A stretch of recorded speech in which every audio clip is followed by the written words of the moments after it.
First of all, a real thank you to Jeffrey and Nicole. When I first came to Silicon Valley to start looking at how to build this device as a solution, they helped me immensely. And since then, everything they've done on transformative technology has helped me a lot. So thank you to you too. This was me in 1992. 3 hours after this photo was taken, I was forced to drive that Jeep off a bridge in the Yemen in order to avoid a head-on collision with a petrol truck. We went 60 foot down into a dry riverbed, and that Jeep crushed up like a Coke can, giving me a spinal injury from T8 to T10, a ruptured aorta that bled internally for 4 days, and I was medevaced back to the UK, 8 minutes clinically dead, in a coma for 6 weeks, out of that in hospital for 14 months. And during that time in hospital, I had a nerve damage pain problem that was so severe I was given a 5-year life expectancy. Now, standard of care back then for chronic pain, for spinal injuries, is exactly the same as it is now. Nothing has changed in 27 years. It starts with opioids, goes on to gabapentin and other drugs, then the implantables. Now, the implantable device makers will say that things have improved in 27 years. The data doesn't really support any improvement. Then TENS devices, and then eventually, when everything else has failed, they go on to what would now be called mindfulness-based stress reduction. Back then, they just said, "Oh, it's a meditation," and the general aim was to take the edge off, to stop people in my position committing suicide. The problem is when your pain levels are up here and your meditation ability is down here, that doesn't really work. You've got so much noise inside your brain that the idea of meditating seems appealing, and you try and do it, but you can't get anywhere. But I watched a particularly crappy film, which I don't know if any of you've seen, called Hudson Hawk. Really funny, fast-paced set pieces, really bizarre dialogue and script in between times. And that film saved my life, because it was an experience of a flow state when I was already in pain. And at the end of the film, I thought, holy crap, that changed my pain levels more than morphine. And the bits of the film that were good made me feel like I used to when I was skiing and riding. Those were my two sports. So that made me think, maybe there is something that I can do with meditation. And maybe if I actually had learned to meditate from childhood onwards, if I'd been a 20-year meditator, the meditation at that stage would actually be useful. And luckily for me, there was 50 years of Western meditation research already by that stage. And in particular, there was a guy called Maxwell Cade who wrote a book called The Awakened Mind that looked at EEG profiles of 20-year meditators. And what he discovered was that they were very strong in a particular alpha band and a particular theta band and a little bit at delta, and very crucially, completely symmetrically balanced between 1 and 30 hertz at those particular frequencies. So I got one of those 2-channel EEGs that he was using, and my brain looked very much like this person on the left. This is actually an EEG of someone with traumatic brain injury. And I first off started producing alpha, theta, and delta to get my brain just generally into those frequencies. And then I realized that every single one of his long-term meditators had perfectly balanced brains between the left and right hemisphere at those frequencies. And mine was looking like this. And I was like, okay, I've got to fix that. I had no idea at the time that this kind of EEG profile is ubiquitous across people with chronic pain, and also you see it a lot in chronic anxiety. PTSD in particular, when you see people have a PTSD flashback, it's a single side of the brain phenomenon. Anyway, I created a device to get my brain from the left to the right, and this is what it looks like. So it uses pulsed light coming through the eyes and sound through headphones.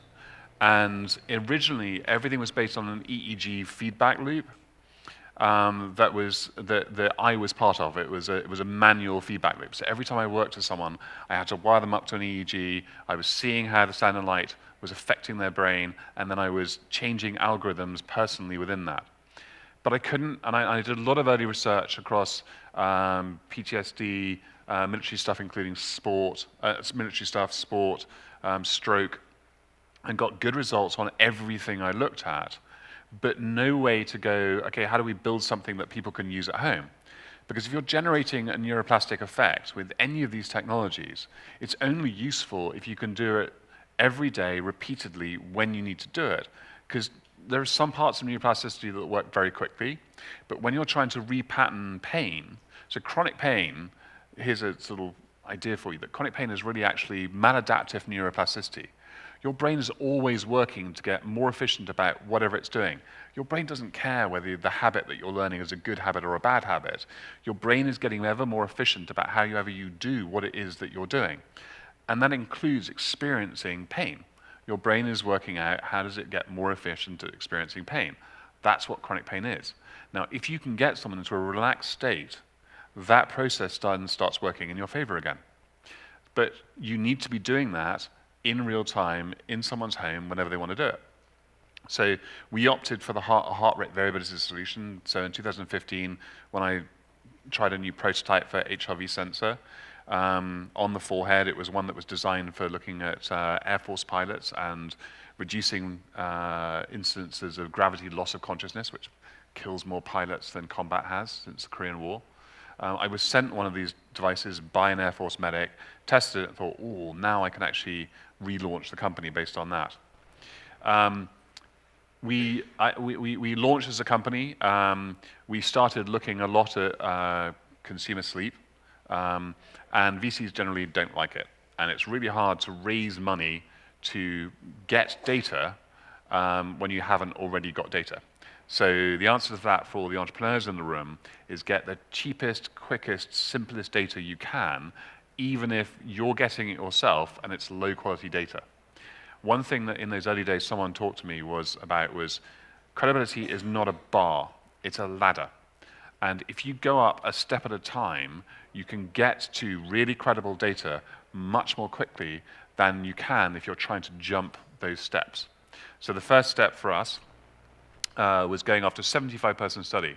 I had Stanford loan me a professor and 15 students who were the first guinea pigs of that experiment, device versus sham. I then rang the East Bay Chronic Pain Group, and they gave me another 20-plus people. And then the third group was Special Operations Command, where they gave me 28 Special Operations soldiers. And that was a good mixture of pain, from no pain, through mild pain, through medium pain, to chronic pain.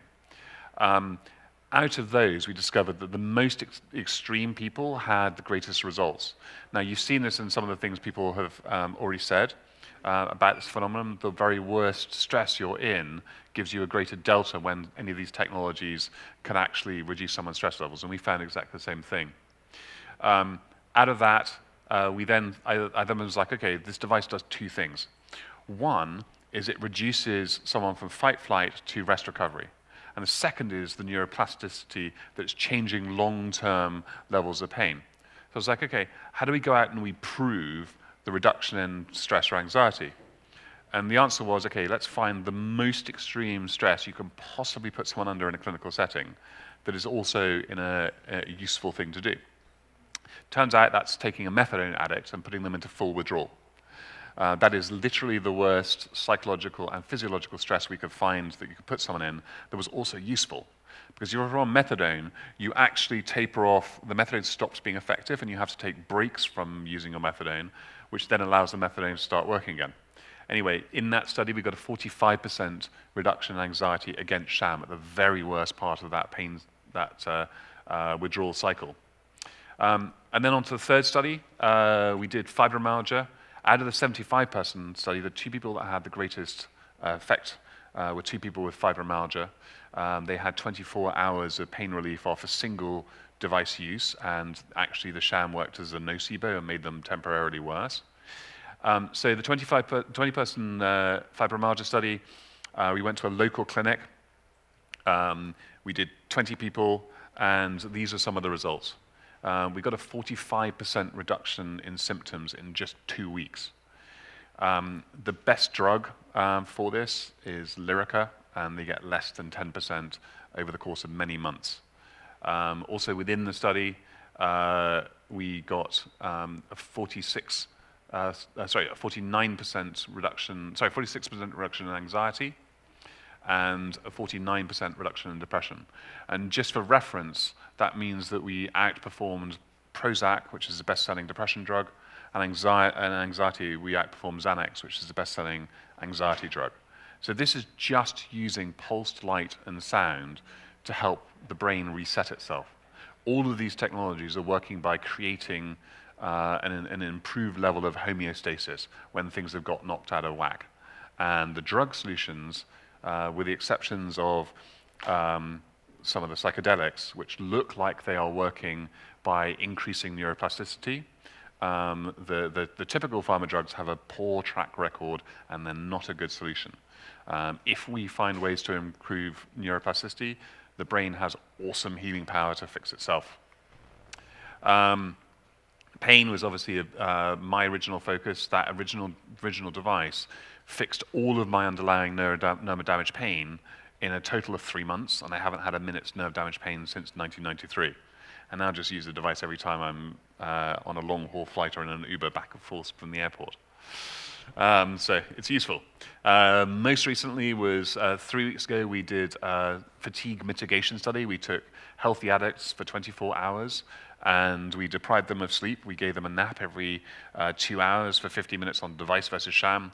We got a 3x reduction in fatigue symptoms on the users of the active users. And then actually, at the end of the study, we have 50% of the active users being in less stress than they were at the beginning of the study. These were New Yorkers, so obviously their reactions to stress are a little bit different from the rest of the world, but still interesting. Obviously, as a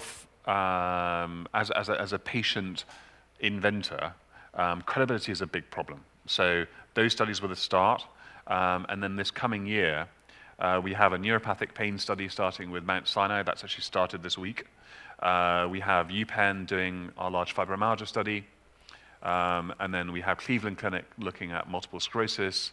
And the final one is Walter Reed looking at back pain.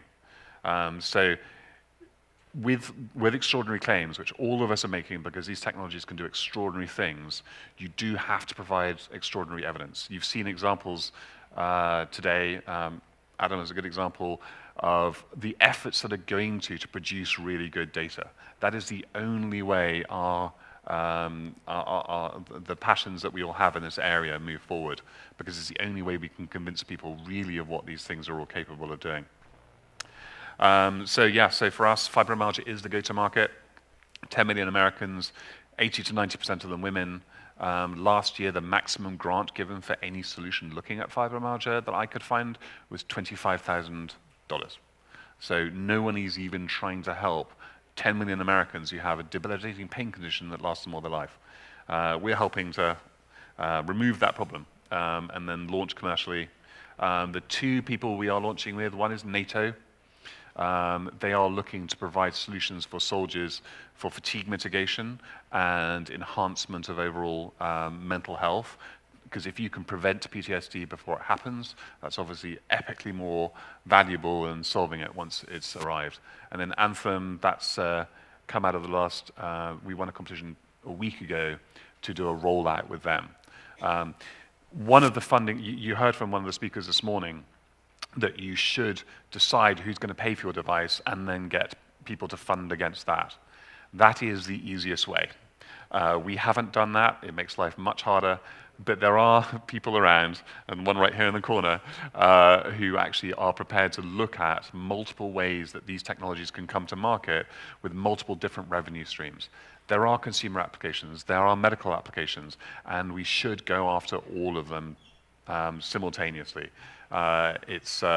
Anybody who wants to talk about my journey with me afterwards, please come. I'm very happy to talk about it.